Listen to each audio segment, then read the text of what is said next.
ఆడిపోతున్నావు మనిషి. కొత్తపల్లి క్రిస్మస్ కదా, నాకన్నా నువ్వు ఇంకా దగ్గర ఆడిపోతున్నావుగా. ఢిల్లీ నుంచి తెప్పించాను మావా. అవునా? 12,000 షర్టు ప్యాంటు. అబ్బు చాలా కష్టం అయింది. ఎందుకు క్రిస్మస్ హడావుడి? క్రిస్మస్ ఆడడానికి ఏముంది, కొత్త బట్టలు అంతే, అంత నార్మల్ కదా, తెలిసిందే కదా. ఇప్పుడు మనం చూసుకుంటే ఏముంది, కాస్త అలా చెట్టు దగ్గరికి వెళ్ళి మన కొత్త బట్టలు చూపించుకున్నాం కదా. అక్కడ హడావుడి చేయాలి. అక్కడే మన ఆడాలంట క్రిస్మస్ కదా కదా. అనకన్నా ఇల్లేమన్నా వెళ్ళకుండా బాబు. ఏముందా బాబు?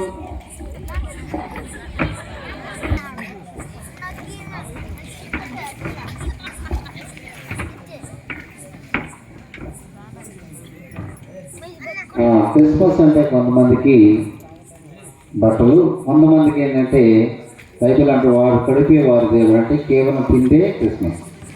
అది ఎట్లా అన్నది వారు ప్రదర్శిస్తారు.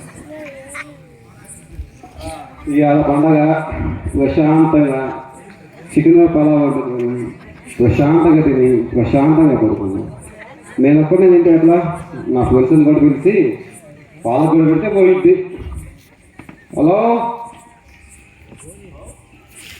మామ ఎక్కడ? అదే ఫోన్ మాట్లాడరా మామ. చెప్పు. ఏం చేస్తున్నా? పండగ అట్లా చర్చి దగ్గరికి వెళ్తున్నా. వా నీ అమ్మ చర్చి పడిచావా? ఎప్పుడు చూసా చర్చి చర్చి అంటే ఆడకపోయింది. చర్చి ఆడే ఉంటుంది, పాస్టర్ గారి కోసం ఆడే ఉంటాడు. వా ఇంటిగా పలావ్ చేయించా, దున్నమాస వండితే పలావ్ చేయించా, చికెన్ చేపల ఫ్రై కూడా చేయించా. జనం ఒకసారి కూడా అంతేదా?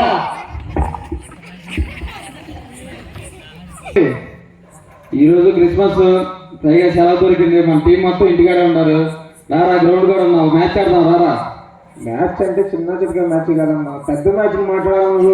నువ్వు ముందు రారా, చూద్దాను మ్యాచ్ గురించి. టీం తీసుకుని రా. ఎంతమంది ఉన్నారండి? మన టీమే.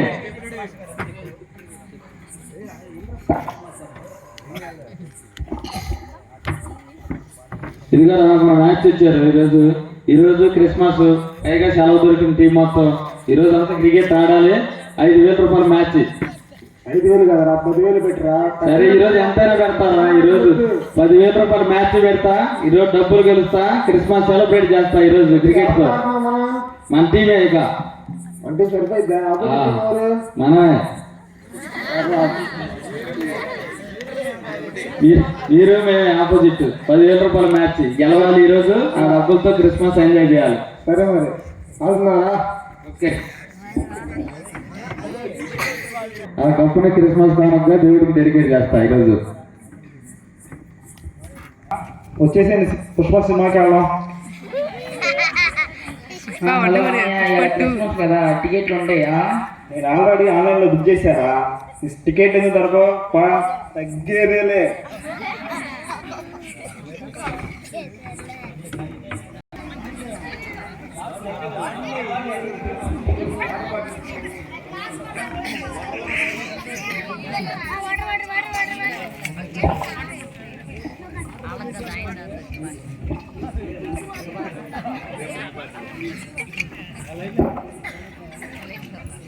హలో ఎరా బాబా, ఏడే బాబా, ఎక్కడ ఉంటారు? ఇంటికాడే ఉన్నాం. పండగ ఖాళీగా నోరు బీగుతుంది, ఏం చేయాలో ఏం అర్థం కావట్లేదు. పండగ రోజు ఇంటికాడే ఉందిరా, రాజధాని వయసులో ఉన్నావు. వచ్చే నాతో పాటు ఆదామాయ కూడా ఉన్నాడు, తీసుకొచ్చే వాళ్ళ క్రిస్మస్. ఓకే రా. ఓకే వస్తున్నా.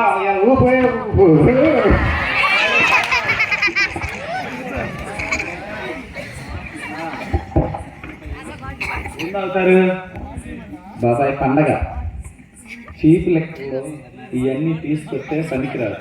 తీసుకొస్తే అంత కాచు. ఎరా తమ్ముడు, రోజు తాగే ముందు చీప్ లెక్క వద్దు. ఈరోజు మా చికెన్ దగ్గర 10,000 అప్పు చేసాం. సరే కాచి ముందు తాగాల్సిందే మనం. బాబా ఏమంటావు? తగ్గేదే లేదు దీనిలో వాటికి. ఫుల్ అవసరమైతే నేనుంటా. ఫుల్గా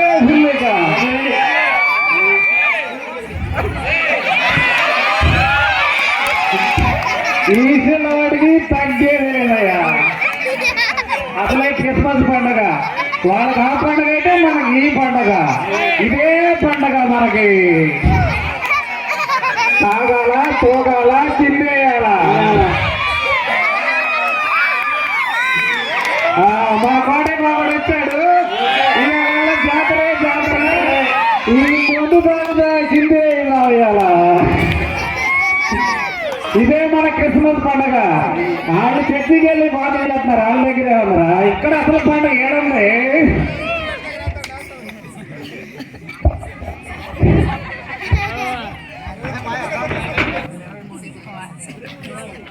మీ అందరికీ క్రిస్మస్ శుభాకాంక్షలు. క్రిస్మస్ అంటే మనం ఈ దినాన మన కుర్రోళ్ళు, మన బ్యాచ్, మన యూనిట్, మన యువజనులు వారి సంతోషాన్ని వాళ్ళు చక్కగా మరి క్రిస్మస్ అంటే రకరకాల పండుగ. పండగ అంటే అందరికీ స్వాతంత్రం ఉంది, అవునా? ఇప్పుడు స్వాతంత్రం బట్టే కదా వాళ్ళందరూ వచ్చి చికెన్ తిందామా, మందు వేసుకుందామా, ఎక్కడికి వెళ్దాం బావా, ఎక్కడికి వెళ్దామా అని అనుకుంది. ఏందనుకున్న స్వత పండగ. పండగలో అన్నీ ఉంటాయి. కాకపోతే పండగ అంటే దేవుడు నీ కోసం, నా కోసం, మనందరి కోసం వచ్చినప్పుడు మనం ఏం చేయాలంటే క్రిస్మస్ శుభాలు చెప్పుకోవాలి. అందరికీ వందనాలు. క్రిస్మస్ శుభాకాంక్షలు. Thank you. క్రిస్మస్ శుభాకాంక్షలు. ఇట్లా అయ్యగారికి మనం అందరం వందనాలు చెప్పుకోవాలి. వాళ్ళంటే యవనస్తులు. అది కూడా పండగ, సంతోషమే. క్రిస్మస్ పండగ. క్రిస్మస్ పండుగని అలాగా చేయించుకుంటారు కొన్ని యవనస్తులు. మన పెద్దవాళ్ళు మనందరం మీరు పండగలు, క్రిస్మస్ శుభాలు ఈ రీతిగా మన యవనస్తులు, యవన బిడ్డలు కూడా ఈ విధంగా క్రిస్మస్ పండుగ చేసుకోవచ్చని ఆ విధంగా లోపల జరుగుతుంది. కాబట్టి మరి ఈ యొక్క కుర్రవాళ్ళు, యూత్, యూనిట్, యువకులు వాళ్ళు స్క్రిప్ట్ ద్వారా మన పాస్టర్ గారు వాళ్ళు మీ సంతోషాన్ని ఏ విధంగా అయినా సరే క్రిస్మస్ ఆనందం. క్రిస్మస్లో చాలా ఆనందం ఉంటుంది, చాలా మరి దీవెనలు ఉంటాయి. కాబట్టి ఈ క్రిస్మస్ ఇలా సెలబ్రేషన్ చేసుకుంటున్నామంటే పాస్టర్ గారు పురుషుల క్రిస్మస్ అని పెట్టి ఆ విధంగా జరిగించాడు. మరి పాస్టర్ గారికి మరి మనందరము నిన్ను వల్ల తెలపాలి. పాస్టర్ గారికి సపోర్ట్లు ఘనంగా వెళ్ళపల్లా మరొకసారి పాస్టర్ గారు నిల్చోండి. ఈ సమయంలో క్రిస్మస్ అంటే విందు కాదు, క్రిస్మస్ అంటే ఆటలు కాదు, క్రిస్మస్ అంటే చిందులు కాదు. క్రిస్మస్ అంటే క్రీస్తుని ఆరాధించటం. అది పాటల ద్వారా, మాటల ద్వారా